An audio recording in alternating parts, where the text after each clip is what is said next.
नमस्कार दोस्तों, स्वागत है आपका एक और नए पॉडकास्ट में। तो आज के पॉडकास्ट में हम समझेंगे बेसिक्स ऑफ लॉ को।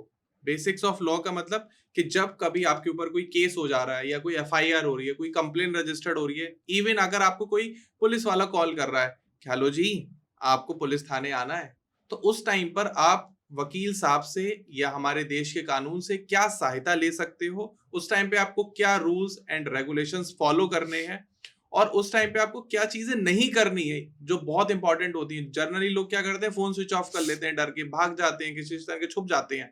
तो ये सब चीजें ना करके आपको सही तरीके से, सो दैट कि आगे आने वाले टाइम में आपकी प्रॉब्लम्स ना बढ़े, वो लॉ क्या है इस पॉडकास्ट में हम जानेंगे। तो बिना किसी देरी के स्वागत करते हैं एडवोकेट वीरेंद्र वर्मा सर का। नमस्कार सर।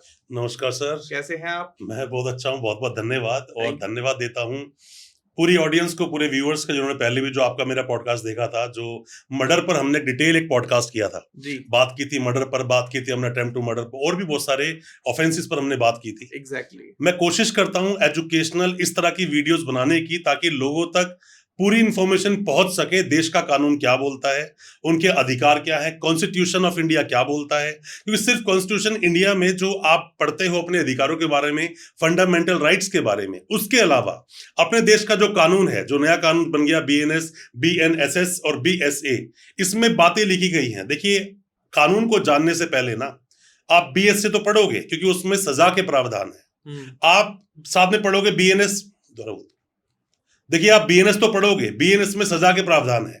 साथ में बीएसए पढ़ोगे, वहां एविडेंस एक्ट की बात करता है, जो एविडेंस पहले चला करता था। तो उसमें एविडेंस किस तरह से एडमिट किए जाएंगे। पर बीएनएसएस को पढ़ना बहुत जरूरी है।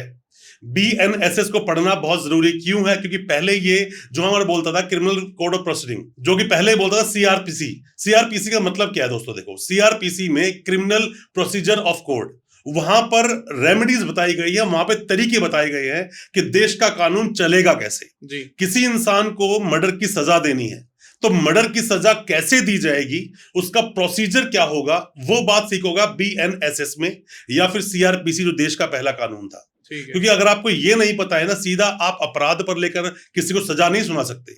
उसका एक प्रोसीजर है अपने देश के कानून में, वो जानना बहुत जरूरी है। इसीलिए बोलता हूं basics of law. Basics of law अगर आपको नहीं पता है तो आपके केस चलेगा, आपका 1-2 साल 3 साल तक चलेगा, सजा भी हो जाएगी। बट जो उसके बेसिक्स थे कि आपको सजा नहीं होनी चाहिए थी, या किसी केस में आपका एफआईआर में नाम नहीं आना चाहिए था, ये आपको पता नहीं होगा। और ये आपको पता चलेगा सीआरपीसी से या फिर बीएनएसएस से। ये भी एक बहुत बड़ी सर कॉमन प्रॉब्लम है कि लोग डरा देते हैं कि आपका नाम एफआईआर में आ जाएगा अगर आपने ये फॉलो नहीं करा तो। और लोग इसको डर के और कानून को ना समझ के कि मेरा नाम आ जाएगा, कुछ ब्राइब भी दे देते हैं, डर जाते हैं, छुप जाते हैं। तो क्यों वो नाम के लिए डराया जाता है, इस थोड़ा बाद में बात करेंगे। हम बिल्कुल बेसिक से शुरुआत करते हैं दोस्तों। पहला क्वेश्चन है सर आपसे कि क्या एफआईआर और कंप्लेंट रजिस्टर होना सेम बात है? देखो, आपने अभी जो सवाल को स्विच किया ना, उसमें बहुत अच्छा सवाल था, इसलिए पहले उसका जवाब जरूर देना चाहूंगा, फिर मैं कंप्लेंट और एफआईआर पर भी आऊंगा। ठीक। वो सवाल बहुत अच्छा क्यों है उसको जानिए। अभी मॉर्निंग में एक मैटर में था मैं, उस मैटर में भी सेम चीज थी। जब एक पुलिस वाला आपसे ब्राइब मांगता है ना, बात पुलिस वाले की नहीं है, वो कोई भी गवर्नमेंट एम्प्लॉय हो सकता है। जब आपसे वो पैसा मांगता है कोई भी काम करने के लिए, तो ब्राइब है।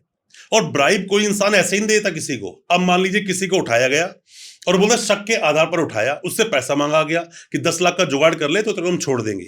ये अल्टीमेटली क्या है? किसी को फियर में डाल के पैसा मांगा जा रहा है। ठीक है। या किसी को प्रलोभन दे देना। प्रलोभन क्या होता है कि अगर तूने ऐसा किया तो 20 लाख की रिकवरी होगी, 10 लाख तेरे को दे दूंगा। तो भी वहां पर ये ब्राइब ही है कि पुलिस को अल्टीमेटली उससे बेनिफिट होगा। पुलिस को काम करने की सैलरी मिल रही है, वो काम करेगा पब्लिक के लिए, पूरे देश में या अपने एरिया में कानूनी व्यवस्था बनाए रखने के लिए। और ऐसे में अगर कोई भी इंसान पैसा मांगता है, ऐसा पुलिस वाला, उसकी कंप्लेंट करनी चाहिए। अब आप कंप्लेंट तो करते हो, बट आप कंप्लेंट के नॉर्मल से प्रोसीजर्स फॉलो करते हो, जिसकी वजह से उन पर एक्शन नहीं होता, उन पर एफआईआर नहीं होती। इसका डायरेक्ट एक आंसर यह है कि PC act, prevention of corruption act 1988 का जो एक्ट है, उसका सेक्शन 13 और 7, इसमें आप अगर कंप्लेंट डालते हो ना, उन पर एक्शन होगा और जरूर होगा। अब आपके सवाल पे आता हूं, कंप्लेंट और एफआईआर, क्योंकि यहीं से पहले कंप्लेंट होगी फिर एफआईआर होगी। कंप्लेंट क्या है? किसी भी इंसान के साथ में कुछ भी गलत हुआ और वो चाहता है उसकी शिकायत करना, तो ये कंप्लेंट है। कोई एफआईआर नहीं है सीधा आप गए और एफआईआर हो गई, ऐसा नहीं होता है। पहले आप कंप्लेंट देते हो, तहरीर भी बोलते हैं बहुत से लोग इस चीज को। तो कंप्लेंट आपने दी, कंप्लेंट को देखने के बाद अगर पुलिस वाले को ऐसा लगता है प्राइमा फेसी ऑफेंस हुआ है, इमीडिएटली वो उसकी एफआईआर लॉन्च कर देगा। पर उसको अगर लगता है कि नहीं ऑफेंस नहीं हुआ है, तो ऐसे में एक प्रिलिमिनरी इंक्वायरी की जाती है, छोटी मोटी शुरू में इंक्वायरी, क्या ये अपराध हुआ है, तो फिर एफआईआर दर्ज होगी। अब अगर ऐसा होता है पहले इंसान को अरेस्ट कर लिया, उठा कर लिया है और लॉकअप बंद कर दिया, बाद में एफआईआर हो रही है, तो ये इलीगल एफआईआर मानी जाएगी। लेकिन ज्यादातर ऐसा होता है, बहुत बार होता है, बहुत सारे केसेस मैंने इसमें देखे हैं ऐसे। और ऐसा अगर होता है वो इलीगल एफआईआर है। देखिए इसलिए मैंने आपसे बोला कि प्रोसीजर 154 सीआरपीसी से पहले लिखा हुआ था कि एफआईआर 154 सीआरपीसी में काटी जाती है, पर उसका एक प्रोसीजर है। उस प्रोसीजर को समझने के आपको बहुत जरूरी है, इसलिए मैंने आपको बोला एजुकेशनल वीडियो है, जितनी ज्यादा हो सके एजुकेशन लीजिए, अपने आप को जानकार बनाइए।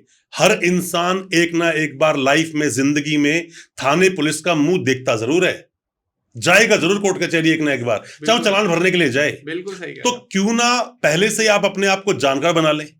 ऐसी एजुकेशनल वीडियोस तो आपको बहुत मिलेगी, यूट्यूब पर मिलेगी, इंस्टाग्राम मिलेगी। अब तो सोशल मीडिया का जमाना है, तो आपको ज्यादा मोटी मोटी किताब पढ़ने की जरूरत नहीं है जी। आप ऐसे पॉडकास्ट देखिए, नॉलेज लीजिए, जानकार बनाइए अपने आप को। ऑब्वियस है, बिल्कुल। और अगर कहीं फंस जाए तो आपको वकील साहब से डायरेक्ट कांटेक्ट भी कर सकते हैं। बिल्कुल करना चाहिए। देखिए आपके आसपास ना बहुत सारे वकील साहब आपको मिल जाएंगे। बिल्कुल। देश का कानून ये बोलता है कि फ्री लीगल एड आपको मिलेगी, फ्री कानूनी सहायता आपको मिलेगी। इसीलिए सर नोबल कॉज के लिए काम करते हैं। मैंने सुना है जो हमारा जो प्रोफेशन है, जो आपका प्रोफेशन बहुत नोबल हमारा प्रोफेशन बोला जाता है। देखिए ऐसा होता है कि आप कोई भी चीज एक वक्त के बाद ना, जब आप बहुत एक्सपीरियंस ले लेते हो, केसेस बहुत लड़ लेते हो, जब सक्षम हो जाते हो, फिर आप कोशिश करते हो कि जो इस समाज ने मुझे दिया था ना, उस समाज को वापस लौटाया जाए। ठीक है। एक वक्त के बाद ऐसी पोजीशन आ जाती है, हर इंसान सोचता है कि यार मैं क्यों ना, अगर मेरे पास कोई चीज है तो उससे लोगों को बेनिफिट क्यों ना मिले। मेरी वीडियोस के माध्यम से बहुत सारे जो नए वकील साहब हैं, लॉ स्टूडेंट हैं, या जो भी अभी कानून की जानकारी ले रहा है, बहुत से लोग कमेंट करते हैं, कोर्ट में मुझे मिलते हैं और बोलते हैं। मैं उनसे एक बात बोलता हूं, देखो मैं आपको एजुकेशन दे रहा हूं, मैं पढ़ा भी सकता हूं, पर पढ़ाने का इतना टाइम मिलता नहीं है। थोड़ी सी बातें जो पॉडकास्ट में बोलता हूं, उनको अगर आप समझ लोगे तो मेरा मानना है कम से कम किसी मुसीबत में फंसोगे नहीं। आज जो बेसिक्स ऑफ लॉ, जो मैंने ये एक टॉपिक जो चूज किया आपने, ये इसमें बहुत कुछ हम लोगों को बताएंगे। पहले आपको समझ आ गया कंप्लेंट क्या है और एफआईआर क्या है, इसके आगे ही प्रोसीडिंग चलती है, अब जो भी चलेगी। तो अगला क्वेश्चन है सर, डेट, टाइम और प्लेस की क्या वैल्यू होती है एक एफआईआर में? देखिए कोई भी अपराध कहीं पर भी हुआ, आप कंप्लेंट लेकर गए हो, मैं आपको 2-3 एग्जाम्पल समझाता हूं, फिर आप समझना। मान लीजिए आप गाड़ी में आ रहे थे, एकदम से बाइक आपके सामने लगी और आपको फटाफट से नॉक किया, गेट खुलवा रहे थे, आपने गेट नहीं खोला तो सामने वाले ने फटाफट से कुछ फेंक कर मारा, आपकी गाड़ी से तोड़ दिया और इतने में पीछे से और गाड़ियां वो लोग वहां से भाग गए। ठीक, अब आप कंप्लेंट लिखोगे, ऑब्वियसली बात है आपको लूटने आए थे वो लोग, या मार भी सकते थे जान से, कोई दुश्मनी भी हो सकती थी। आप कंप्लेंट तो दे रहे हो, ना तो उसमें डेट है, ना वो टाइम है, ना ही जगह का नाम बता पा रहे हो। आप बारापुला से आ रहे थे दिल्ली में, बारापुला के बीच में आपको रोक लिया, आपने कंप्लेंट देने के लिए गए, 3-4-5 दिन के बाद आपने सोचा दोहरा अटैक ना हो जाए, अब आप डेट ही भूल गए, आप टाइम भूल गए, प्लेस आपको याद है बारापुला, बारापुला तो बहुत बड़ा है। पुलिस जब इन्वेस्टिगेट करेगी मामले को तो बिना डेट टाइम प्लेस के कैसे करेगी? अब ये तो था एक वर्जन कंप्लेनेंट का, अब वर्जन में आता हूं, क्योंकि हम तो एक डिफेंस लॉयर है, हमारा काम क्या है, सामने वाला जो भी हमारे पास आया उसको डिफेंड करना। बिल्कुल। अब हम एफआईआर में देखते हैं, ना डेट सही से प्रॉपर मेंशन है, ना टाइम लिखा है और ना प्लेस लिखा है, मतलब बिल्कुल हो सकता है मनगढ़ंत कहानी है। अगर तू मुझे डेट देगा तो मैं उस डेट की तेरी लोकेशन चेक करवाऊंगा, हो सकता है तू जॉब पर हो सकता है मूवी देखने गया हो सकता है दिल्ली से बाहर हो। तूने एग्जैक्टली अगर टाइम दे दिया, उस टाइम पर तू कहीं और भी हो सकता है, उससे पकड़ा जाएगा। तो जितनी भी फॉल्स जो एफआईआर लॉन्च होती है ना, उसमें इन तीनों चीजों का अभाव होता है। और वैसे मैं आपको बताऊं, एफआईआर जितनी भी लॉन्च होती है ना, कोई भी अच्छे वकील साहब, कोई भी जज साहब ज्यादातर एफआईआर को देखते ही समझ जाते हैं कि डेट टाइम और प्लेस नहीं है, मतलब एफआईआर में जरूरी नहीं है कि ये चीज ना भी हो, वो ना कंटेंट जो होता है ना ऑलमोस्ट सेम चल रहा होता है। रेप केसेस में बड़ा ही कॉमन सा कंटेंट होता है कि मेरा उसके साथ रिलेशन बना, फोर्सफुली से मेरे साथ रिलेशन बनाया, मेरी वीडियोग्राफी की, फोटो खींची और इसके फोन में सब कुछ अवेलेबल है, वो उसको वायरल कर सकता है और मेरी डिग्निटी को हार्म कर सकता है। ये कॉमन सी स्टोरी है, सब में मिलता कुछ नहीं है। अब इसमें एक बात और भी होती है, आप कई बार ऐसा देखोगे कि लोग बोलते हैं, मतलब जो रेप की जो एफआईआर लॉन्च होती है, वो बोलते हैं इसने मुझे अपने घर पर बुलाया, मुझे कोल्ड ड्रिंक दी, कोल्ड ड्रिंक पीते मैं बेहोश हो गई, नशे में हो गई, फिर मुझे नहीं पता चला क्या हुआ, पर मुझे ऐसा फील हो रहा था कि कुछ उसके साथ हो रहा है। या फिर जब मैं सुबह उठी तो मैं निर्वस्त्र थी, इस तरह से रात को मुझे कोई नशीले पदार्थ इन्होंने कुछ खिला दिया, पिला दिया। तो जब शुरू होती है ना कहानियां, हर कहानी झूठ नहीं होती, पर ज्यादातर कहानी सच भी नहीं होती। जो सच्ची कहानी है ना, उसमें सब चीजें एक के साथ दूसरी चीज इंटरलिंक होती है, लॉक्ड होती है। क्या होती है कि मुझे इस आदमी ने ठीक 5 बजे के आसपास अपने ऑफिस इंटरव्यू देने के लिए बुलाया। मैं इंटरव्यू देने के लिए गई, मैं वहां बैठी हुई थी, थोड़ी देर बात होती रही, बाहर बैठी, फिर इसने मुझे 7 बजे बुलाया। पता नहीं इसने मुझे क्या खिलाया और क्या पिलाया। उसके बाद जब मुझे होश आया, रात को 11 बज रहे थे।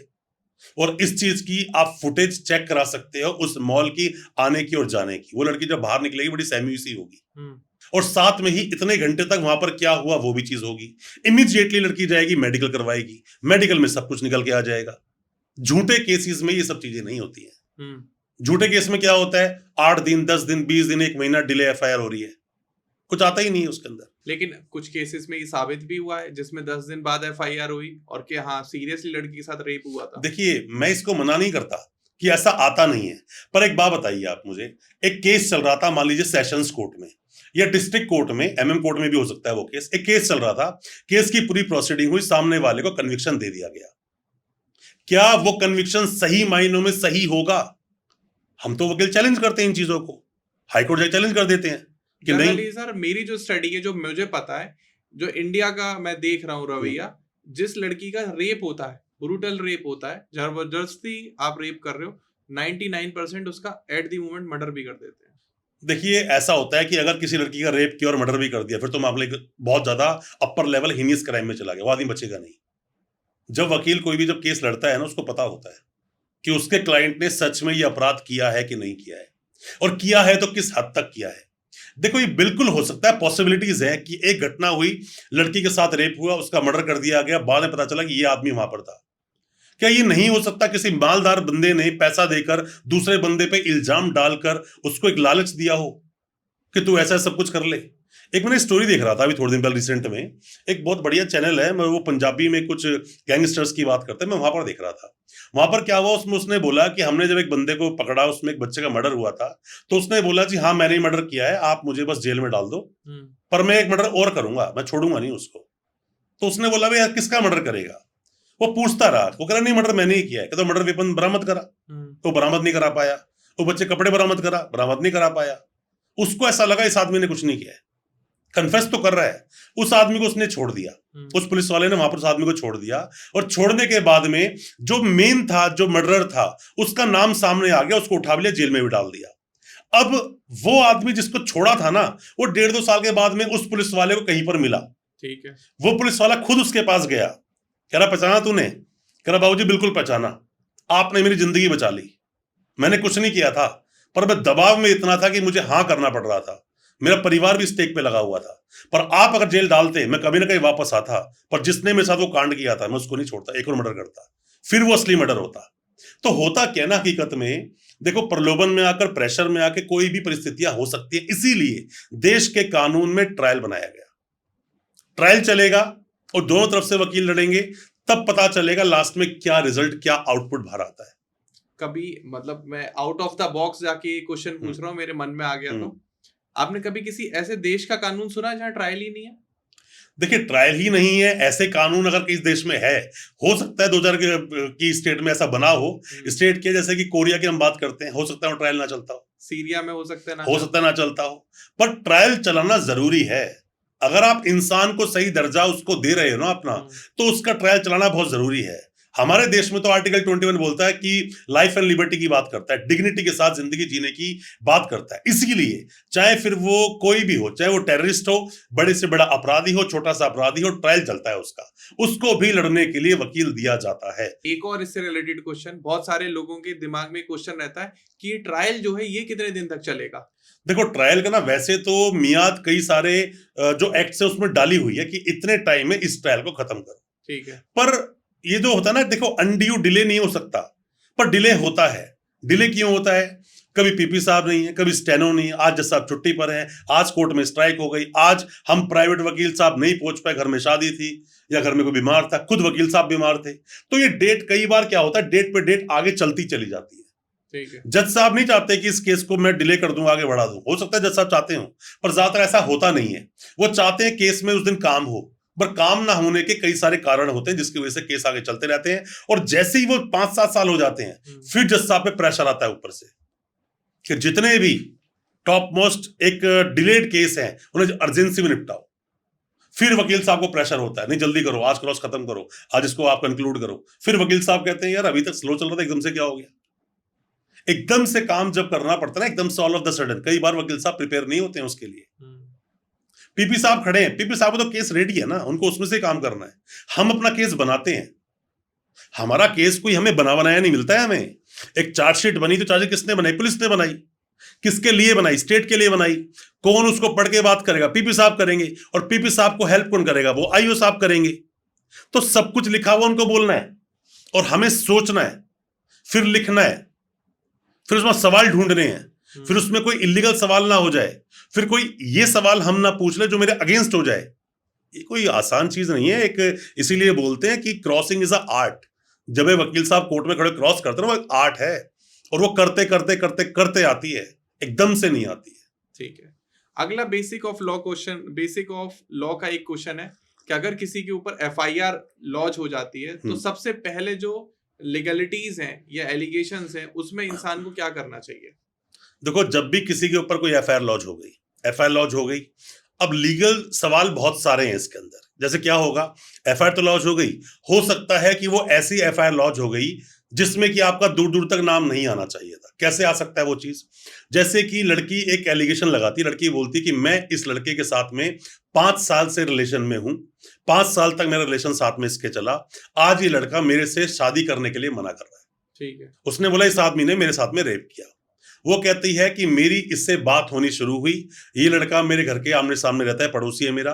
पहली बार हम मिले, दूसरी बार मिले, फिर हमने एक रूम ले लिया, फिर वहां पे आते जाते रहे, उसके बाद हमने शादी की प्लानिंग करी। अब पहला सवाल मेरा ये आता है कि रेप का मतलब है फोर्सफुली एक्ट। आपने कंसेंट दे दिया तो रेप तो है ही नहीं। बिल्कुल, ये तो जजमेंट है, consent is not a rape. और अगर आप बात बोलते हैं फॉल्स प्रॉमिस ऑफ मैरिज, तो शादी का प्रॉमिस भी तो रिलेशन के 3 साल के बाद हुआ, तो ये फॉल्स प्रॉमिस ऑफ मैरिज कैसे हुआ? और 5 साल के बाद आपको याद आया कि मैं कंप्लेंट कर दूं इसके अगेंस्ट। क्यों? क्योंकि अब इसके घर वाले शादी करने के लिए सोच रहे हैं। 5 साल तक आप साथ में थे, आज आपने केस कर दिया। तो यहां पर क्या कंसेंट के ऊपर एक वकील साहब केस लड़ेंगे या फिर बोलेंगे फॉल्स प्रॉमिस ऑफ मैरिज भी नहीं है तो इसमें बेल दी जाए और केस को क्वेश की तरफ चले जाएंगे। साथ में एक एग्जांपल और बताता हूं मैं आपको, चीटिंग फॉर्जरी को ले लेते हैं। चीटिंग फॉर्जरी में 2 लोग बिजनेस कर रहे हैं, आप और मैं गारमेंट्स का बिजनेस करते हैं, ठीक जी। हम बात कर रहे हैं 4 साल पहले की, हम 2 काम कर रहे हैं, 4 साल में कम से कम 400 एंट्रीज हुई हैं, माल आया माल गया। अब आपने मुझे माल भेजा, उसकी पेमेंट करनी है 6 लाख, और गलती मेरी फैक्ट्री में आग लग गई, सब सामान जल गया, उसके अंदर पैसे देने के लिए अभी मैं कैपेसिटी में नहीं हूं जी। आप गए, आपने कंप्लेंट करा दी, चीटिंग कर दी इसने मेरे साथ। चीटिंग कैसे हुई है? चीटिंग नहीं है ये, आप बिजनेस कर रहे हो मेरे साथ, आप रिकवरी कर सकते हो, सिविल रिकवरी में जाओ ना। आप रिकवरी केस डालिए, दावा डालिए मेरे ऊपर, आप चीटिंग नहीं बोल सकते आप इसको। तो ऐसी लीगलिटी आप कब देखोगे? जब उस केस को आप पढ़ोगे।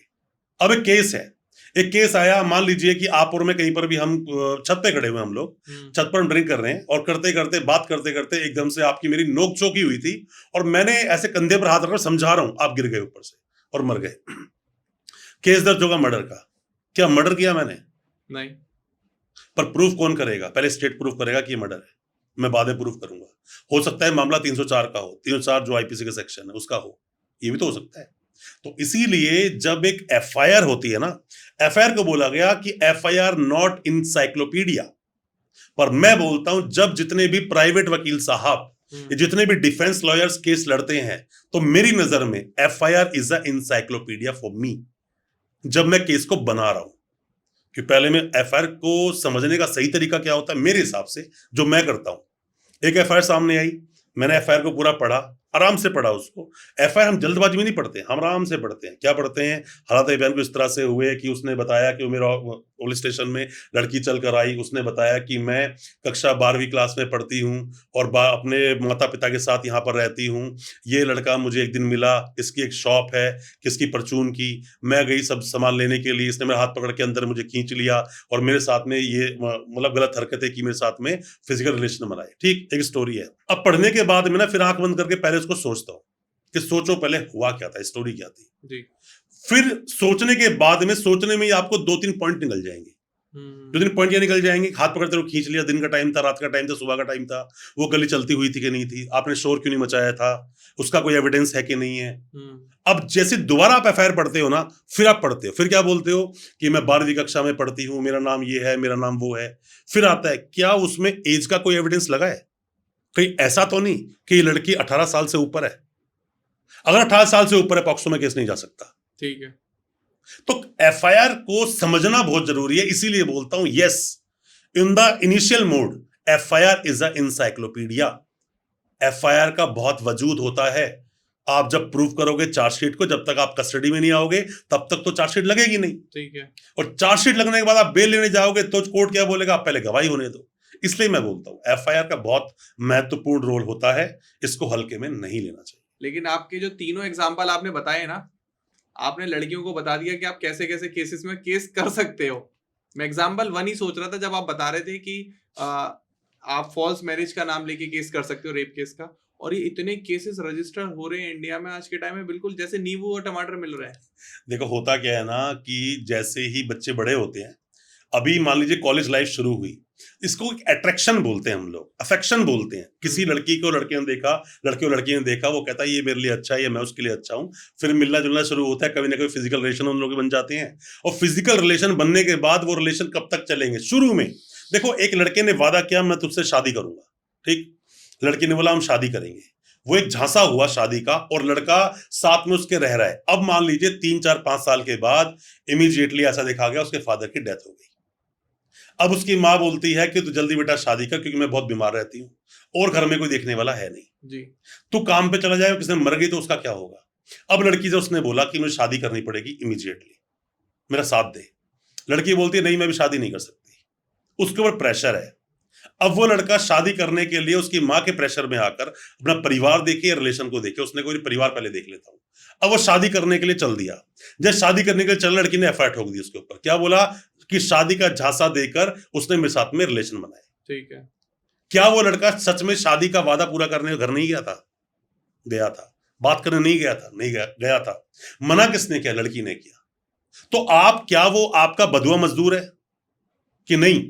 अब जो बोल दिया तू तो वही करेगा, तू वेट कर 5 साल 10 साल तक, तेरी मां मरती है मर जाए, तेरा घर चले ना चले उससे मुझे फर्क नहीं पड़ता।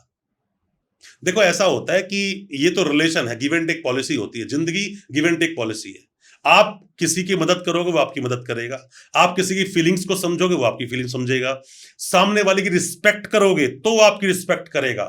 मैं हस्बैंड हूं और वाइफ को डेली में तू तड़ाकर गालियां दूं तो मैं ये उम्मीद नहीं कर सकता कि वो मेरे को आरती लेके आरती उतारेगी।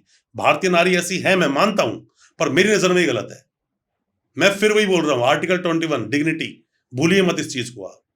आपको किसी को गाली देने का अधिकार नहीं है, फिर चाहे आप हस्बैंड हो, चाहे आप वाइफ हो, फिर चाहे आप कोई भी हो। एक बहुत ही कॉमन वर्ड है रिमांड। इससे नाम से हर कोई डरता है और डराया भी जाता है। इसकी काम करते हैं रिमांड ले लेते हैं, इसको 3rd डिग्री टॉर्चर दे देते हैं।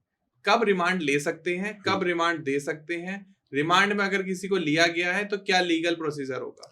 देखिए रिमांड का मतलब पहले आप ये समझ लीजिए, हमने किताबें तो पढ़ी नहीं, हमने मूवीज बहुत देखी हैं, हमने सीरियल्स बहुत देखे हैं कि रिमांड पे ले लिया। रिमांड का मतलब अब वो बंदा अंदर जाएगा, पिटेगा, मुर्गा बनेगा, उसका क्या क्या उसके साथ में हाल करेंगे, उसको बर्फ की सिले लिटाएंगे, फिर डंडे से मारेंगे। हमने ये देखा फिल्मों में, है ना। बट रिमांड का मतलब मारना कहीं से ना था, ना है और ना फ्यूचर में कभी होगा। ये मारना पीटने का मतलब नहीं है। ये मतलब है कि जो इन्वेस्टिगेटिंग ऑफिसर है उसकी इंटेलिजेंसी पर ही निर्भर करता है कि वो किस तरह से सामने वाले से सवाल पूछेगा और किस तरह से उसकी बातें बाहर निकालेगा। जरूरी नहीं है मारेगा तो ही बंदा कुछ बात बोलेगा। बहुत सारी मैं आपको ऐसी इन्वेस्टिगेटिंग एजेंसीज बताऊंगा जो मारती नहीं पर उगलवा लेती हैं। कैसे? एक सामने वाला खड़ा कर दिया, उसने कोई अपराध किया, उससे पूछा बता कि तूने ये फर्जी नोट कैसे छापे? ठीक है। कहता नहीं मैं छापे ही नहीं। कह रहे बता, पूछ रहे, नहीं छापे, कोई बात नहीं, याद आएगा तो बताइए। उसने वहां खड़ा कर दिया और एक कांस्टेबल बिठा दिया वहां पर, ये बैठना नहीं चाहिए, और ड्यूटी लगा दी 8 घंटे की। बैठा कांस्टेबल 8 घंटे के लिए, वो बंदा खड़ा हुआ है, वो हटेगा, दूसरा कांस्टेबल आगे बैठा, वो नहीं बैठेगा, पर वो खड़ा हुआ है, वो 24 घंटे के बाद खुद बोलेगा बैठना है मुझे, या तो बार बार नीचे गिरेगा, मारा थोड़ी है उसको, कहीं बॉडी में निशान नहीं आएंगे, पर वो इतना टूट जाएगा, बोलेगा कि हाँ ऐसे ऐसे हुआ था। या फिर उसको सोने नहीं देंगे, रिमांड जब लिया ना 5-6 दिन का, सोने नहीं देंगे 2 दिन तक, जब सोएगा तब थप्पड़ मार के उठा देंगे, उठ, वो उठेगा।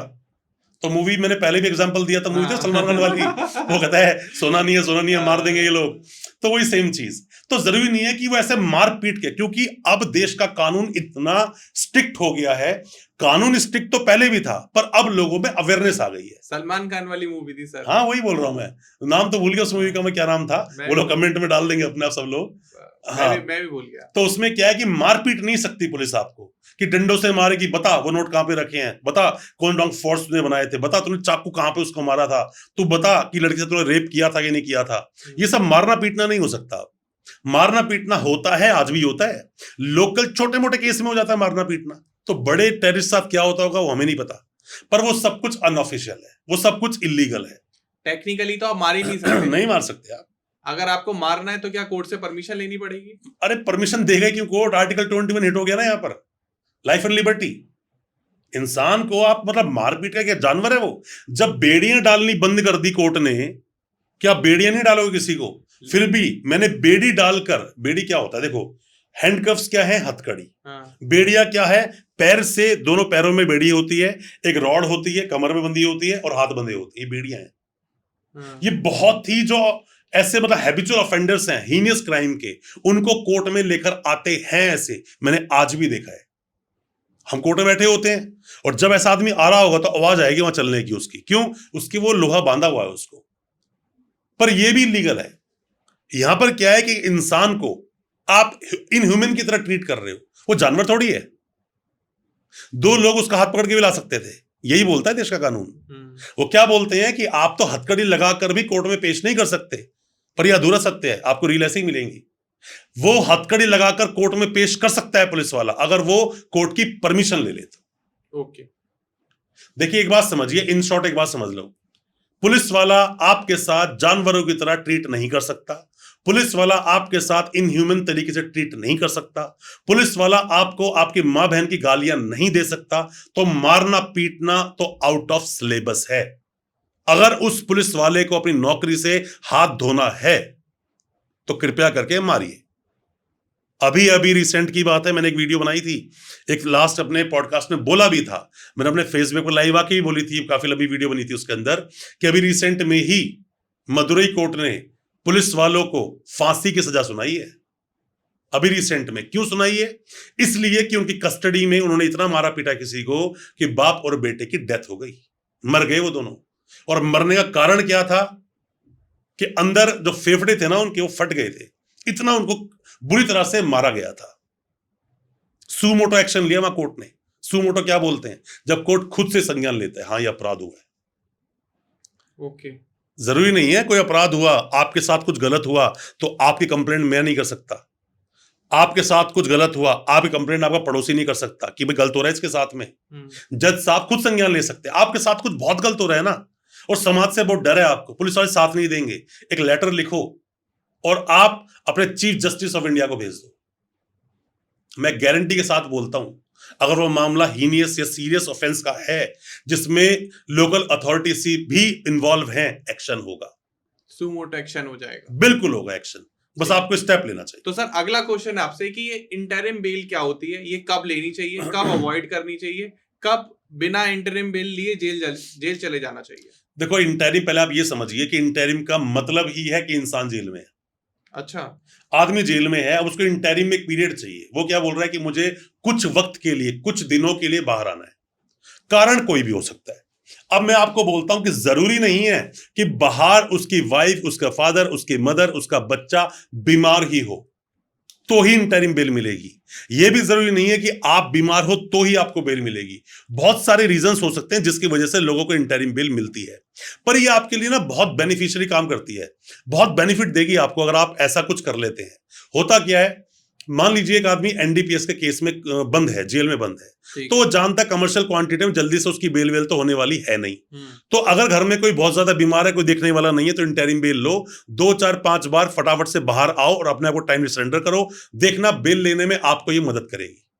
मर्डर केस में कोई इंसान जेल में बंद है, तो ऐसे में इंटरिम बेल लगाओ। मतलब क्या होता है, देश का कानून ये जानना चाहता है, कोर्ट कचहरी ये जानना चाहती है कि आपको अगर छोड़ा गया तो क्या आप भाग तो नहीं जाओगे, कभी आप वापस ही ना आओ कोर्ट की जो प्रोसीडिंग्स है उसको अटेंड करने के लिए। तो ये इंटरिम बहुत कारगर है।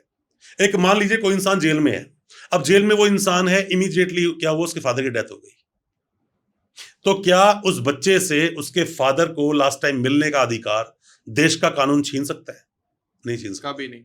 अब मान लीजिए उसकी वाइफ प्रेग्नेंट थी, अब उसके वाइफ की डिलीवरी होने वाली है, तो वो 1 महीने पहले 2 महीने पहले से एप्लीकेशन लगा देता है कि कॉम्प्लिकेशंस हैं, मुझे बाहर आना ही पड़ेगा, तो उसको बेल जरूर मिलेगी। ऐसा नहीं है कि नहीं मिलेगी, क्योंकि हस्बैंड को रिप्लेस नहीं कर सकता कोई भी, उसको बेल मिलेगी। इंटरिम मतलब कुछ वक्त के लिए आप बेल ले सकते हो। मेडिकल ग्राउंड हो सकता है, बच्चे के एडमिशन ग्राउंड हो सकता है, किसी के चोट लगी वो ग्राउंड हो सकता है, आपका खुद का ग्राउंड हो सकता है, बहुत बीमार हो या किसी घर में डेथ हो गई हो, या कोई भी ऐसा काम जो बिना आपके होगा नहीं, बाहर जाए, तो ऐसे में आप इंटरिम भी ले सकते हो कुछ वक्त के लिए। ठीक है, तो जब पहले दिन कोर्ट में पेश किया जाता है तो उस दिन क्या होता है, और उस दिन आदमी के दिमाग में चल रहा होता है कि मैं जज साहब के सामने जा रहा हूँ, क्या बोलूंगा, क्या पूछा जाएगा, क्या बोलना चाहिए और कब चुप रहना चाहिए, इस बारे में बताइए। देखो, सवाल ऑनेस्टली बताऊं बहुत अच्छा सवाल है। बहुत अच्छा सवाल मैं इसलिए बोल रहा हूं कि आप जो मैं जानकारी आपको देने वाला हूं अभी, इस जानकारी से जेल जाने से बच सकते हो। अभी तो पुलिस ने अरेस्ट किया है ना, 24 घंटे में आपको पेश करेंगे, तो वहीं से असली में एक केस की रूपरेखा लिखी जाएगी। ठीक है। कैसे लिखी जाएगी कि पुलिस वालों ने आपको 24 घंटे में पेश ही नहीं किया, पेशी कर रहे 30 घंटे बाद, 40 घंटे बाद, 2 दिन के बाद, 3 दिन के बाद, तो ये इलीगल डिटेंशन का पार्ट हो गया। ठीक, पुलिस ने आपको अरेस्ट किया, सिविल में 2 बंदे आए, घर से उठा के आपको ले गए, आपको पता ही नहीं उठाया किसने है, तो डीके बासु का जजमेंट कि जब आप आओगे वर्दी में होगे, बैच क्लियर होगा, नाम क्या है, कहां से आए हो, ये क्लियर होना चाहिए, यहां भी वायलेशन हो गया। साथ में ही आपकी फैमिली को इन्फॉर्म ही नहीं करा। मतलब मान लीजिए आपको उठाया कहीं से, गाड़ी में आप जा रहे थे, गाड़ी सामने लगी, 3 बंदे आए सिविल ड्रेस में, तो उसको उठाया, अपनी गाड़ी में डाला, गाड़ी उसकी दूसरा बंदा ले गया, आपकी फैमिली को इन्फॉर्म ही नहीं किया, और सीधे जाके 3 दिन बाद कोर्ट में पेश कर दिया, तो क्लियरली वायलेशन है ये। तो इन सब चीजों को, साथ में आपको बहुत मारा पीटा गया, एमएलसी करवाई गई, साथ में ही जब आपको अरेस्ट कर लिया, ग्राउंड्स ऑफ अरेस्ट नहीं दिए गए, क्यों आपको अरेस्ट कर रहे हैं। अब मान लीजिए कि आप कहीं भी दूसरे ऐसे स्टेट से आते हैं जहां पर कि हिंदी और इंग्लिश आपको नहीं आती, आप मान लीजिए बंगाली बंदे हैं, ठीक है, बंगाली हैं आप, और आप कोई भी बहुत दूर एक जो स्टेट बना हुआ है पूरा वेस्ट बंगाल, वहां के एंड की जगह पे रहते हैं, आपको हिंदी इंग्लिश आपको नहीं आती, आप यहां किसी रिश्तेदार से मिलने आए थे, मिलकर आप वापस जा रहे थे, पुलिस ने आपको अरेस्ट कर लिया, ग्राउंड्स ऑफ अरेस्ट दे दिया इंग्लिश में लिखकर, आपने वो साइन भी मार दिया बांग्ला में, कोर्ट में पेश कर दिया। मैं इसलिए सारी बातें बोलकर आ रहा हूं कि पहले दिन यही सब काम आएगी। अब आपके वकील साहब क्या बोलेंगे कि सर ग्राउंड्स ऑफ अरेस्ट नहीं दिए गए, तो यहां पर इसको बेल मिलनी चाहिए, उसका राइट है, क्योंकि सुप्रीम कोर्ट के जजमेंट में ये बातें बोली गई। विहान कुमार का जजमेंट आप पढ़ सकते हो, मिहिर शाह का जजमेंट भी पढ़ सकते हो, दोनों जजमेंट बात बोली गई है, ग्राउंड्स ऑफ अरेस्ट का देना मैंडेटरी है, तो यहीं से आपको बेल मिल जाएगी। 24 घंटे का वायलेशन हो गया, बेल मिलेगी। आपको कस्टडी में इतना मारा पीटा गया, आपकी शर्ट उतरवा के दिखाइए कि चोट कितनी लगी है, पैरों में दिखाइए चोट कितनी लगी है, वो सब दिखाइए। यहां पर डीके बासु जजमेंट का वायलेशन हो गया, तो ऐसे में कई बार वहीं से जज साहब उसको रिलीज कर देते हैं। एक आदमी को चीटिंग में उठा लिया, ऐसा बहुत होता है आजकल, तो बहुत सारे केस है। चीटिंग का केस हुआ, आपके अकाउंट में मान लीजिए कुछ पैसा आया था, और किसी दोस्त को आपने अकाउंट डिटेल दी थी, कुछ पैसा रख के आपने बाकी पैसा उसको वापस निकाल के दे दिया, पुलिस ने एड्रेस निकाला, आप घर पहुंच गई। पुलिस कहां से आई है? गुजरात से। आप कहां रहते हो? दिल्ली या नोएडा में। अब यहां रेड मारी, आपको उठाया और जाके पेश कर दिया नियरेस्ट मजिस्ट्रेट साहब के सामने। अब यहां पर अरनेश कुमार का जजमेंट को देखना बहुत जरूरी है, क्योंकि अगर 7 साल तक का ऑफेंस है तो 41A का नोटिस देना चाहिए। क्या नोटिस दिया था? और अगर नहीं दिया फिर भी कस्टडी ग्रांट की जा रही है, तो यहां पर अरनेश कुमार के जजमेंट को माना ही नहीं जा रहा है, जो सुप्रीम कोर्ट का जजमेंट है। इसलिए मैं आपको बोलता हूं, जब पहली बार कोर्ट में पेश करते हैं, वो डेट बहुत ज्यादा इंपॉर्टेंट है। मान लीजिए किसी को अरेस्ट नोएडा में कर लिया और पेश वो गुजरात में कर रहे हैं, फिर 24 वाला जो 24 आवर वाला टाइम है वो मान्य रहता है? ये भी सवाल अच्छा है आपका, क्योंकि लीगल फेटर्निटी को जानना बहुत जरूरी है, जो भी हमारे नए वकील साहब आते हैं, लॉ स्टूडेंट्स हैं। किसी इंसान को जहां से उठाएंगे ना, पहले वहीं लोकल मजिस्ट्रेट के साहब के सामने पेश करना पड़ेगा, फिर वहां से वो ट्रांजिट रिमांड लेंगे कि सर इस आदमी को अभी हमने सुबह उठाया है, आपके सामने लाकर पेश कर दिया 2 बजे, सर हम इसको लेके जाना चाहते हैं गुजरात, हम लेकर जाएंगे, कहीं पर सूरत लेके जाना है, सर वहीं का केस है। इतने में वकील साहब अगर समझदार होंगे क्या बोलेंगे, जनाब अरेस्ट तो कर लिया, ग्राउंड्स ऑफ अरेस्ट दिए नहीं इन लोगों ने, तो जज साहब फटाफट फाइल में देखेंगे, नहीं ग्राउंड्स ऑफ अरेस्ट, उसी टाइम रिलीज कर देंगे उसे कि नहीं भाई नहीं, इसको आज तो आप लेके नहीं जा पाओगे, अब तो ये अरेस्ट नहीं माना जाएगा। या बोल दिया कि सर चीटिंग का केस है, नोटिस दिया नहीं है आगे उठाने के लिए, तो यहां पर भी उसको रिलीज कर देंगे। तो यहां पर वो तब तक लेकर नहीं जा पाएंगे जब तक लोकल, जो पहले पुलिस स्टेशन में इन्फॉर्म करना और लोकल मजिस्ट्रेट साहब से ट्रांजिट रिमांड बिना लिए वो दूसरे स्टेट में लेकर नहीं जा पाएंगे, और लेके चले जाएं तो इलीगल हो गया। देखो एक बात समझो, जहां जहां इलीगैलिटी आएगी ना, वहां वहां आपको रिलीज किया जाएगा। मतलब प्रोसीजर है। प्रोसीजर क्या है कि आपने कोई बोला 2x बोलते ना, ये एक हम फॉर्मूला पढ़ा करते थे, a की 2 प्लस b की 2 प्लस, ये सब पढ़ा करते थे, पढ़ते थे ना हम लोग बचपन में। तो अगर वो एक रूल बना हुआ है, रूल कि ये रूल है, रूल क्या है, a b c d e ऐसे आएगा, ये a d e a ऐसे नहीं आ सकता ये। तो मतलब रूल बन गया। यहां पर रूल क्या बना है कि प्रोसीजर है, 24 घंटे में पेश करो, आपने अरेस्ट किया, अरेस्ट मेमो बनाओ, साथ में ही आप उसके पास सर्च एंड सीजर क्या मिला। आपको मैं एग्जांपल देता हूं, एक एनडीपीएस का बहुत अच्छा एग्जांपल है ये। मान लीजिए किसी इंसान को पकड़ा, बोलते हैं कि उसके पास से 200-250 ग्राम स्मैक मिला, ठीक है, मिल गया। कानून ये बोलता है अगर आपने 50 का नोटिस नहीं दिया, एनडीपीएस एक्ट का जो सेक्शन 50 है, नोटिस नहीं दिया, आपने सर्च कर लिया, उसके पास कुछ भी कॉन्ट्राबैंड मिल गया, कॉन्ट्राबैंड बोलते हैं इसको, जो मादक पदार्थ मिला है, अगर मिल गया तो वो सर्च उसकी इलीगल हो गई। क्यों हो गई? कि नोटिस नहीं दिया। और पुलिस वाले बोलते हैं सर हमने तो नोटिस को दिया है, ये रहा सर नोटिस। अब कहते हैं चलो दिया है, तो समझदार वकील साहब क्या बोलेंगे, ठीक है जी तुम सीजर देख लेते हैं। सीजर देखते हैं क्या, जब आपको पकड़ा तो तलाशी ली गई, सर्च किया गया आपको, आप बोलते हैं एक फोन मिला, एक आधी घड़ी मिली, एक कड़ा मिला, एक गले में चेन थी, ये सब पहना हुआ था उसने, चप्पल पहनी थी, बेल्ट पहनी हुई थी, ये सब ले लिया, बना दिया सर्च सीजर इन लोगों ने। उस सीजर में 50 का जिक्र ही नहीं है। अगर तुमने नोटिस दिया था तो 50 का नोटिस भी तो मेरे पास ही होगा। और 50 का नोटिस क्या होता है? 50 एक कंप्लाइंस है कि आप नोटिस दोगे तभी किसी को सर्च करोगे, और विद नोटिस का देने का मतलब इसलिए है कि कहीं पुलिस वाले कोई चीज के साथ प्लांट ना कर दें। मैं इसलिए बोल रहा हूं कि देश के कानून में जितने रिजिड प्रोविजंस दिए गए हैं ना, कि पकड़ लो जेल में डाल दो, उतने ही ज्यादा उनको निकलने के रास्ते भी दिए हैं। इसीलिए जो आपने टॉपिक चुना, बेसिक्स ऑफ लॉ, और इन सभी बेसिस पर, इन सभी ग्रांट्स पर क्या बेल मिल जाती है? अरे बेल छोड़ो, केस खत्म हो जाता है, केस क्वैश होता है, केस क्वैश होता है सर। अगर आपके साथ कंप्लाइंस नहीं हुए हैं, एक मान लीजिए कि आपके दुकान में रेड मारी, आपके घर में रेड मारी, पुलिस वालों ने एनडीपीएस एक्ट का 42 का नोटिस नहीं दिया, और वो कुछ दिखा रहे हैं ये सब बरामद हो गया, नहीं है वो वैलिड, नहीं माना जाएगा, पहले नोटिस दोगे आप, क्योंकि प्लांट भी तो हो सकता है। आपने मूवी देखी रेड? हाँ, देखिए, हाँ, जब अंदर घुसते हैं वो कहता है कि देखो जी, वहां पे जो भी उसका नाम होता है बंदे का, वो कहता है आप अगर चाहो तो हमारी तलाशी आप ले सकते हो, फिर हम आपके घर में एंटर करेंगे। क्यों? क्योंकि वो पहले बोल रहा है आप तलाशी ले लो, यही प्रोविजन है। फिर बोलता है कि इस गांव के आसपास के 2 गणमान्य सदस्यों को आप बुला लो। सीजर का नियम है ये कि 2 इंडिपेंडेंट विटनेस होने चाहिए, जो ये बताएंगे, साइन करेंगे उसके ऊपर कि हाँ यहां पर ये बरामद हुआ, हमारे सामने बरामद हुआ, वरना उस सर्च और सीजर की कोई वैल्यू नहीं है। ठीक है। अब तो देश के कानून में एक और सेक्शन आ गया, 105 सेक्शन है बीएनएसएस का, वो बोलता है कि सीजर जब होगा ना, सर्च जब करेंगे आप, तो पूरी वीडियोग्राफी होगी कि भाई तुम कुछ प्लांट तो नहीं कर रहे हो।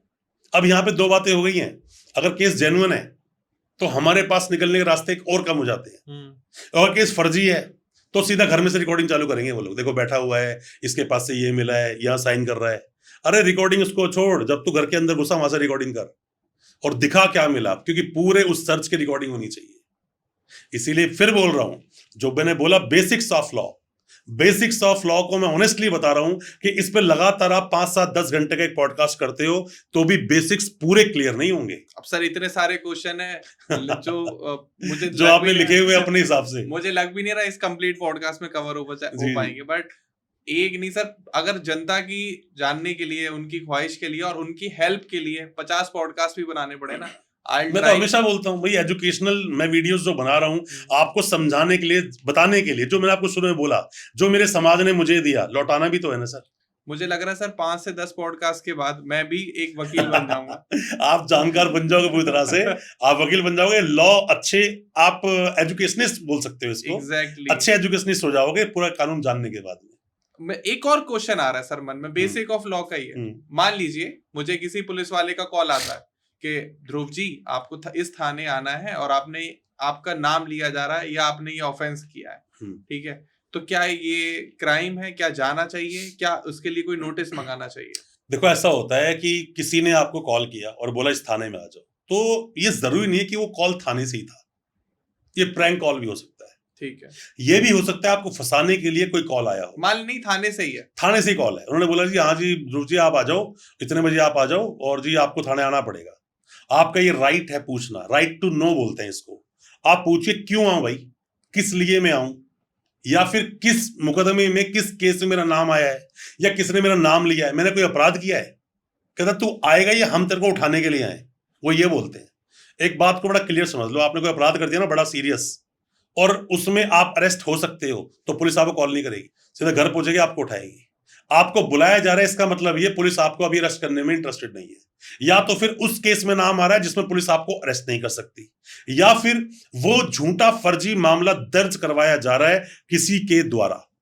ये आपको समझदारी दिखानी चाहिए। अगर आप बहुत समझदार हैं, आपकी फैमिली में लोग कानून जानते हैं, फैमिली से किसी आदमी को लो थाने पहुंच जाओ, तो चले जाओ आप थाने। वह जाना तो नहीं चाहिए, नोटिस मंगाना चाहिए, पर आप चले जाओ, जाके पता तो कर लो। कई बार हम जब ज्यादा पंगेबाजी करते हैं ना, ज्यादा सामने वाले की ईगो को हम ग्रिल करते हैं, तो वो कहता है अच्छा चल मैं तेरे को फिर लीगल प्रोसीडिंग से बताता हूँ। आप समझ रहे हो मेरी बात, कि मतलब होता कुछ नहीं है पर मामला बड़ा बन जाता है। फिर पुलिस वाले की ईगो बात आती है। अब ईगो पे बात आएगी तो मामला गड़बड़ है। उसकी ईगो को सेटिस्फाई करने के लिए वकील साहब को साथ ले जाओ, भाई लोहे को लोहा काटेगा, ले भाई वकील साहब के साथ में आ गया, आप बताओ। फिर वकील साहब पहला सवाल यही बोलेंगे, अरे किसी को फोन लगाए थे भाई तुम लोग, अरे भाई क्या हुआ, राइट टू नो तो है इसके पास, बताओगे ना क्यों बुला रहे हो। अरे नहीं वकील साहब ने तो इसको ऐसे बुला, ऐसे का मतलब क्या है, कोई आपका दोस्त है, ये रिश्तेदार है आपका, कोई ऐसे चाय पीने बुला लिया, अब बुलाओ चाय पानी का कराओ इंतजाम, फिर बैठते हैं आराम से, सिंपल सी बात। फिर वो बोलता है जी आपके अगेंस्ट कंप्लेंट आई है कि आपने उस आदमी का 2 लाख रुपए नहीं दिया। अब वकील साहब क्या बोलेंगे, आप रिकवरी एजेंसी हो क्या, आपका काम रिकवर कराना है पेमेंट का, क्या आपका काम है, ड्यूटी है आपकी ये। अगर वो पुलिस वाला कानून जानता है वो समझ जाएगा मैंने गलती बुला लिया इसको, कि मेरा काम पैसा रिकवर कराना नहीं है, ये तो काम सिविल रिकवरी का है।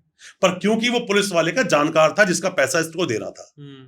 ज्यादातर ऐसे ही होता है। आप एग्जांपल भी सही बता रहे हो। ज्यादातर ऐसे ही होता है। पुलिस वाले की मान लीजिए कि पुलिस के वाले के पड़ोस में एक आदमी ही रहता है। अब वो आदमी गाड़ी खड़ी कर डेली लड़ाई होती है, उसने बोला कि उसने जीजा बोला या ताऊ बोला चाचा बोला कि ये आदमी बहुत परेशान करता है, चल कह रहा ठीक है करवाता हूँ इसका इंतजाम। उसने थाने से फोन किया लोकल थाने में कि भाई मेरा जानकारी देख लिया, उसने फोन लगा दिया थाने आ जा भाई।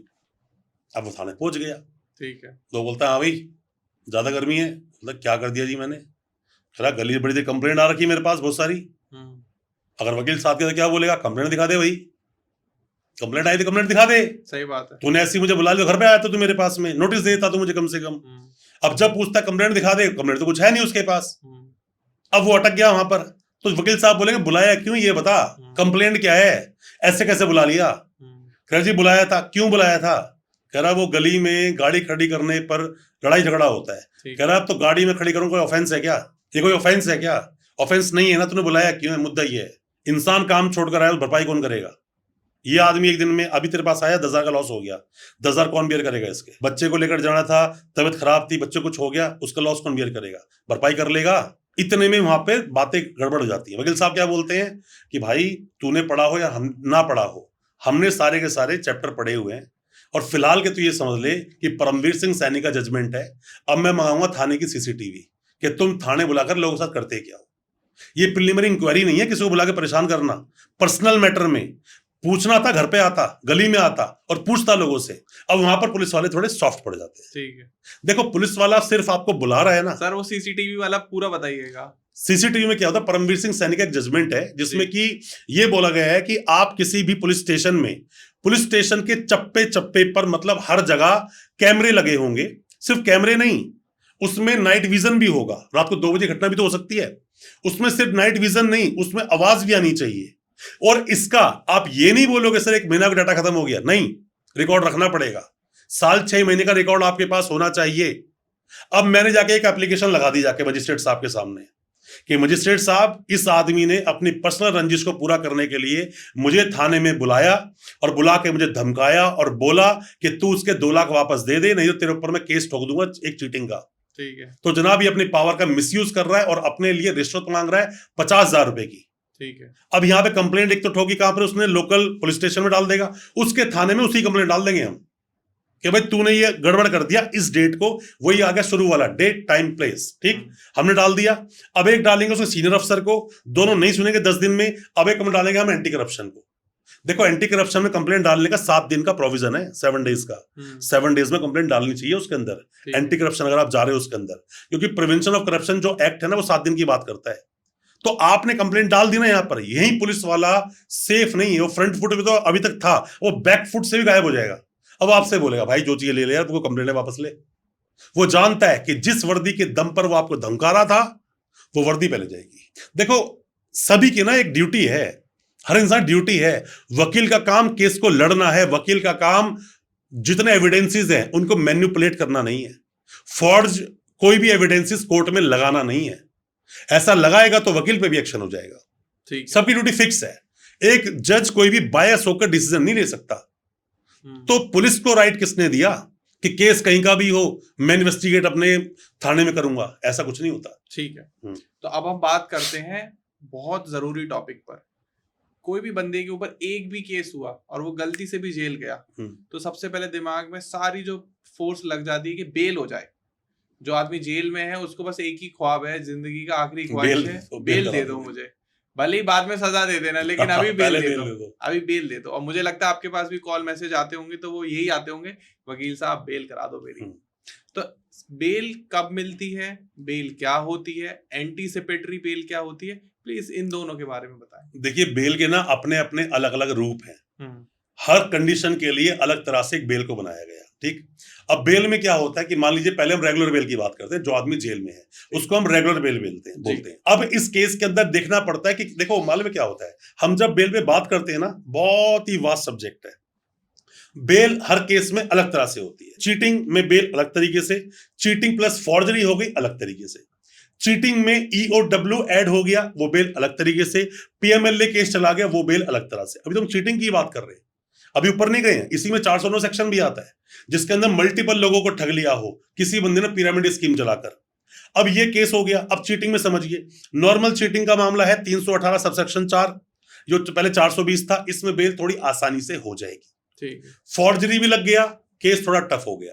यहां पे चार्जशीट आएगी 60 दिन में 420 में, फॉर्जरी भी लग गया, अब चार्जशीट आएगी 90 डेज में। ये थोड़ा टफ हो गया। अब इसका और थोड़ा टफ वर्जन समझो। और टफ वर्जन क्या होगा, जब मल्टीपल लोगों को ठग लिया एक पिरामिड स्कीम चलाकर, बहुत सारे वहां कंप्लेंट खड़े हुए हैं, बेल और टफ हो गई। EOW कब जाएगा, जब एक बहुत बड़े पैसे की ठगी कर ली हो, मल्टीपल लोगों के साथ ठगी की हो, तो ये और थोड़ा टफ हो गया। अब PMLA मामला चला गया तो वहां तो बेल के प्रोविजन ही नहीं है, तो वहां बेल कब मिलेगी, जब लगेगा सामने वाला कि निर्दोष है, तो वो मामला और टफ हो गया। जो ED के मामले चल रहे होते हैं, ये तो मैं अभी सिर्फ और सिर्फ बात कर रहा हूं नॉर्मल चीटिंग की। मनी लॉन्ड्रिंग जो सुनते हो ना, मनी लॉन्ड्रिंग, ये PMLA ED वही है ये, ठीक है ना। तो ये एक है। अब दूसरे पे आइए, दूसरा क्या आया, 307 का मामला अटेम्प्ट टू मर्डर, या 302 का मामला मर्डर।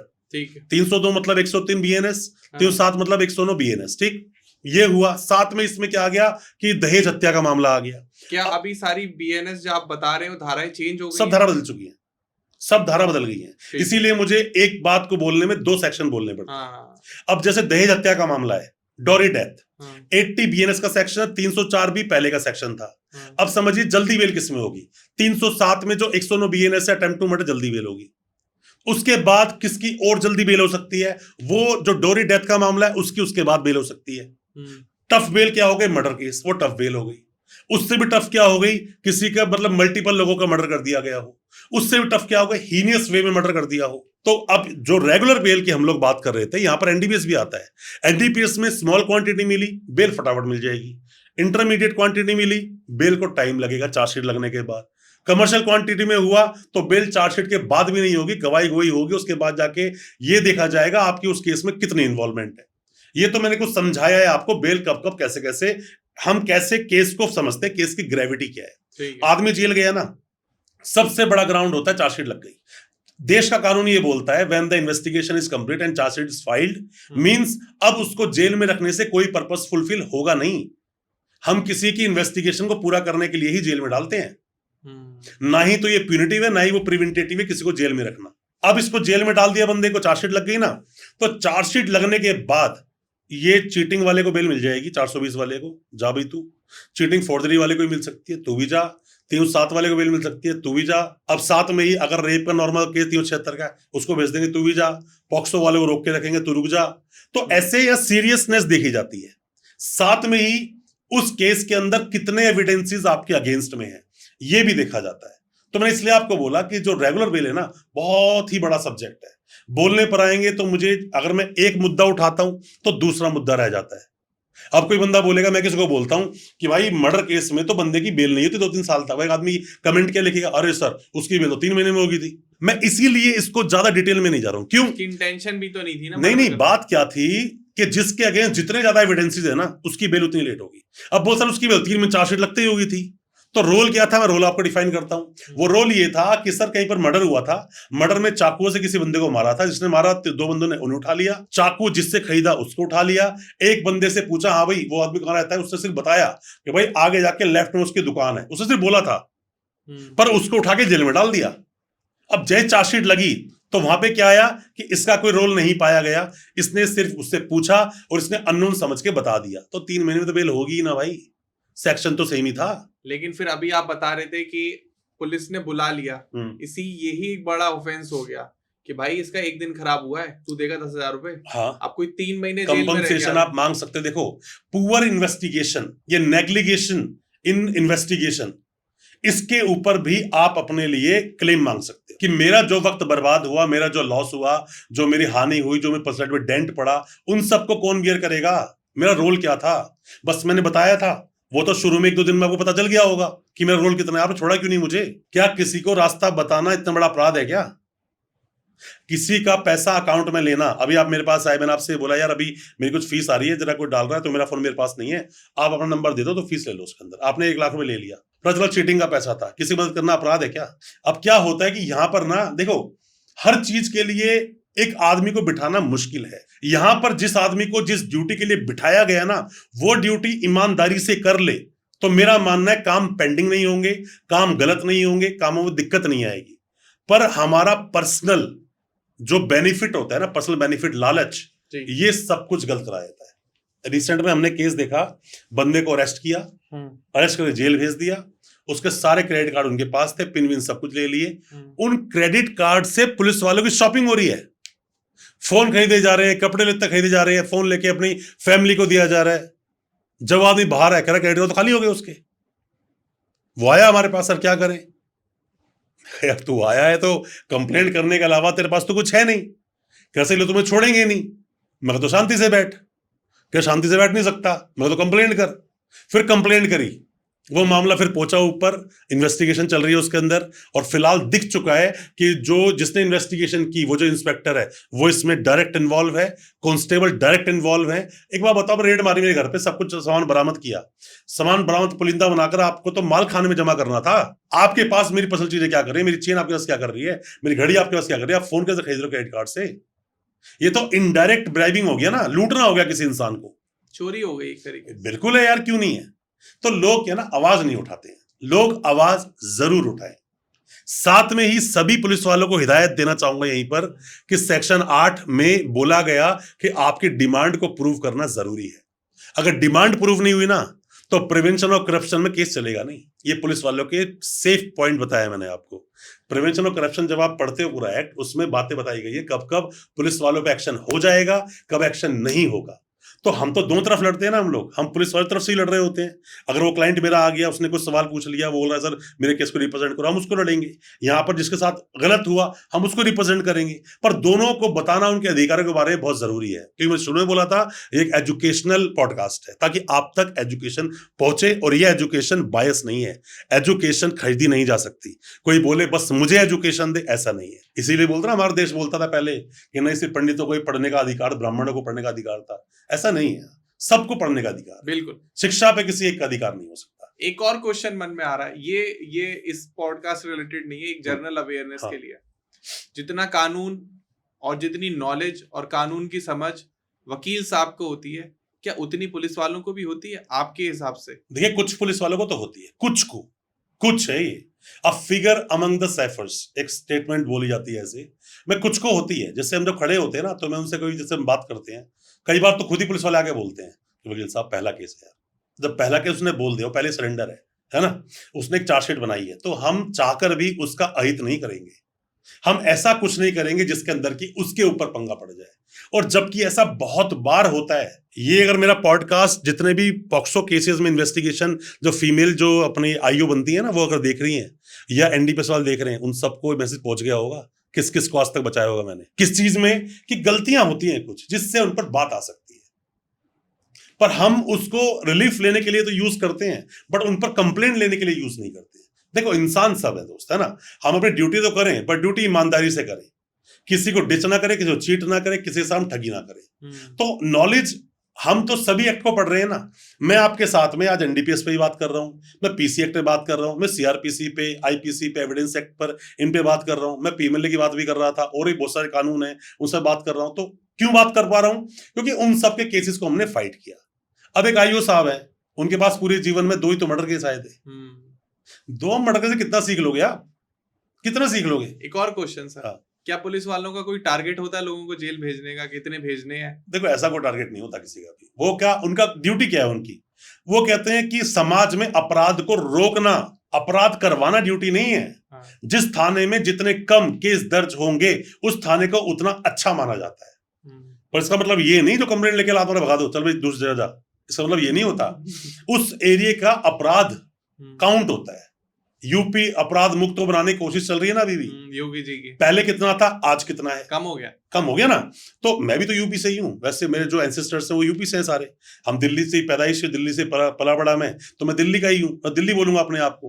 पर अपराध कम तो हुआ ना अल्टीमेटली।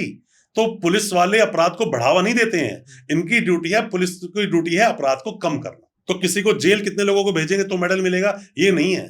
कितने सीरियस और हीरियस एक अपराध को सॉल्व करके आपने कितने मुस्तैदी से उसको जल्दी काम किया, वहां मेडल मिलता है।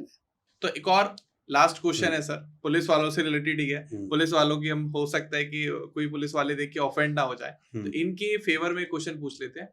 पुलिस वाले चार्जशीट कैसे बनाए कि वो चार्जशीट बहुत मजबूत रहे, कोई आपके जैसे वकील साहब सामने पड़ जाए तो उनको ये ना कहना पड़े कि वकील साहब पहला केस है, प्लीज परेशान मत करना। देखो, मैं आपको एक बात बताता हूँ कि जब केस की इन्वेस्टिगेशन चलती है ना, तो आप कई बार देखोगे केस डायरी बनती है।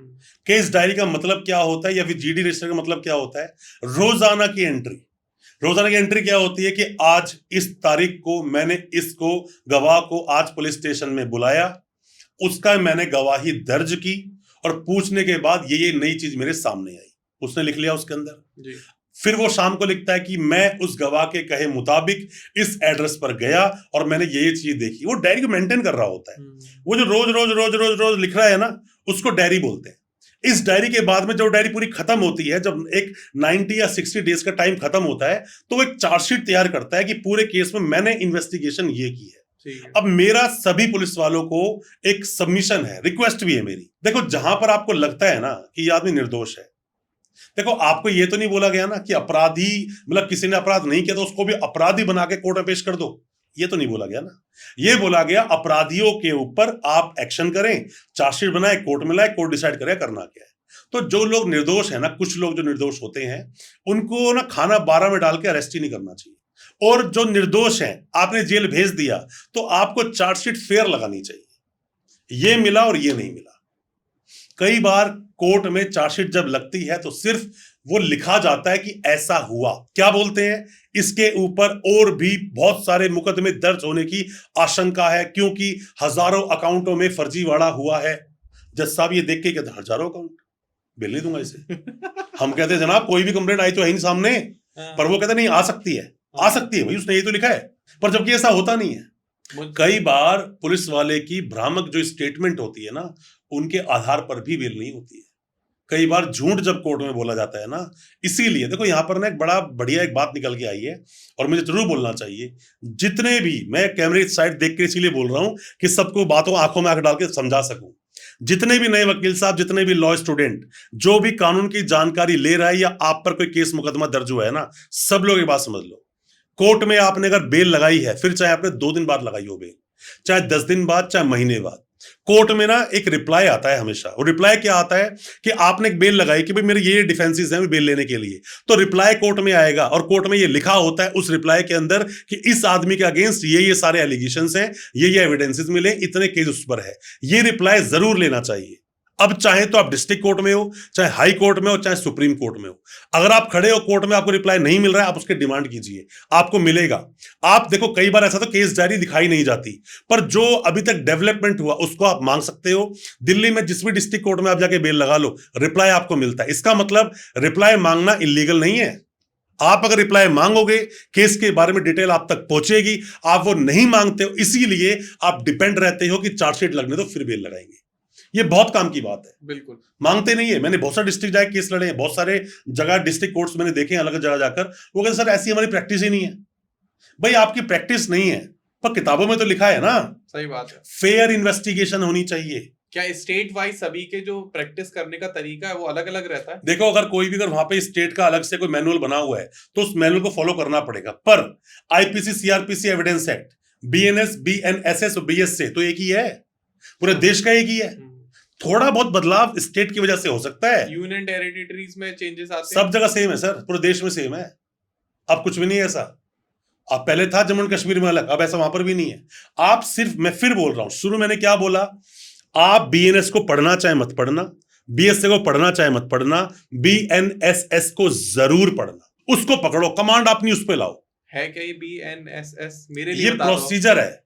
आपने बोला कि सर आप दिल्ली में कहां रहते हो, मैंने बोला यहां रहता हूं। सर पॉडकास्ट शूट करना है, कहां करना है, कि सर नोएडा में करना है। ठीक है, तो मैंने कहा यार लोकेशन भेज दो। लोकेशन ये कैसे आऊं, ऐसे ऐसे आऊं। ये जो निकलने का, आने का पूरा तरीका और लोकेशन ट्रैक का तरीका है ना, ये वो बीएनएसएस है।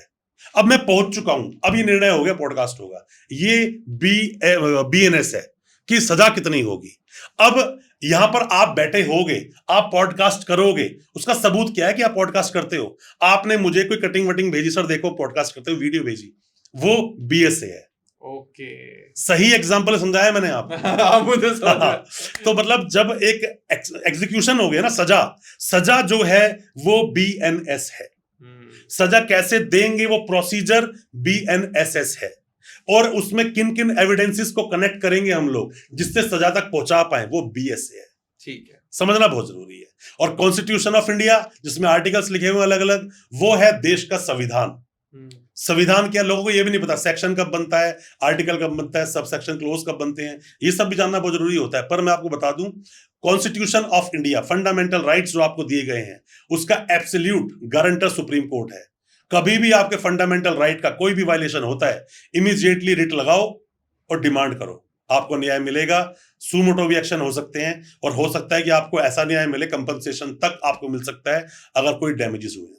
तो आज हम ये पॉडकास्ट यहीं पर एंड कर रहे हैं, जस्ट बिकॉज कि क्वेश्चन मेरे इतने सारे हैं। ये 8-9 घंटे का पॉडकास्ट जाएगा, तो इसकी हम लोग दोस्तों पूरी एक सीरीज बनाएंगे। अभी जो हमने बात कर ली है वो बेल तक की कर ली है और चार्जशीट तक की कर ली है। अब चार्जशीट आ गई है, अब हम जाएंगे आगे कोर्ट में कि कोर्ट किस ईयर में लेके कहां से क्या प्रोसीजर होता है। आपकी बेल हो गई है, उसके बाद आपको क्या प्रोसीजर फॉलो करना है। बेल घर पर आ गए हो, अब आगे कोर्ट से कैसे लड़ना है, वकील साहब की कैसे सहायता लेनी है, पुलिस अगर दोबारा रिकॉल कर रही है तो उनको क्या जवाब देना है। बहुत सारे इस पे आगे क्वेश्चन बने हुए हैं, पहले से सब रेडी है। बस मैं सभी से रिक्वेस्ट करूंगा, आप कमेंट सेक्शन में कोई भी सवाल पूछ सकते हैं, वीरेंद्र सर आपके हर एक सवाल का जवाब देंगे। अपार्ट ऑफ दैट, ये पॉडकास्ट में जहां भी आपको कोई पार्ट समझ में ना आया हो, बेझिझक होके पूछ लेना, क्योंकि ये बनाई हम इसीलिए रहे ताकि मैं आपको इंटरप्ट करके एक बात बोलना चाहूंगा। हमने जब शुरू किया था हमने पॉडकास्ट, तो हमने कोशिश किया था कि 40-50 जो भी सवाल है हम इनको करेंगे, कंक्लूड करेंगे हम जी।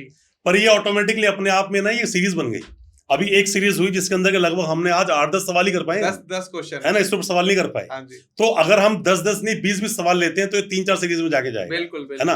और पूरा प्रोसीजर जानना बहुत ज्यादा जरूरी है। पर सवाल जितने पूछे अच्छे थे, आगे जो भी कमेंट करते हैं ये लोग, नेक्स्ट तो पक्का आएगा, बिल्कुल। कमेंट आएंगे तो भी, नहीं आएंगे तो भी, सवाल बहुत सारे हैं ना। जी, जी, जी। तो पर इसे फिर भी जो भी इन लोगों के सवाल होंगे हमारे व्यूअर्स के, हाँ, उनके साथ कोई घटना घटित हुई है, कमेंट बॉक्स में घटना बताना, मैं बता दूंगा गलती आपने कहां पे की है, ठीक, या फिर मैं ये बता दूंगा कि आपको क्या नहीं करना चाहिए था। बिल्कुल। कोई भी आपका स्पेसिफिक सेक्शन पे कुछ जानना चाहते हो, क्लैरिफिकेशन लेना चाहते हो तो भी पूछना, अच्छा लगेगा हमें भी कि हमें कोई नए सवाल मिलेंगे सामने कि हमें उनको बताना चाहिए। बिल्कुल सर, बिल्कुल। तो सभी व्यूअर्स का बहुत-बहुत धन्यवाद वीडियो यहाँ तक देखने के लिए। Thank you so much sir अपना बहुत बहुत कीमती शुक्रिया, समय में बहुत बहुत देने के लिए। धन्यवाद, सबका फिर बहुत मिलते धन्यवाद। हैं एक नए वीडियो में, एक नए पॉडकास्ट में, तब तक के लिए नमस्कार, राधे-राधे।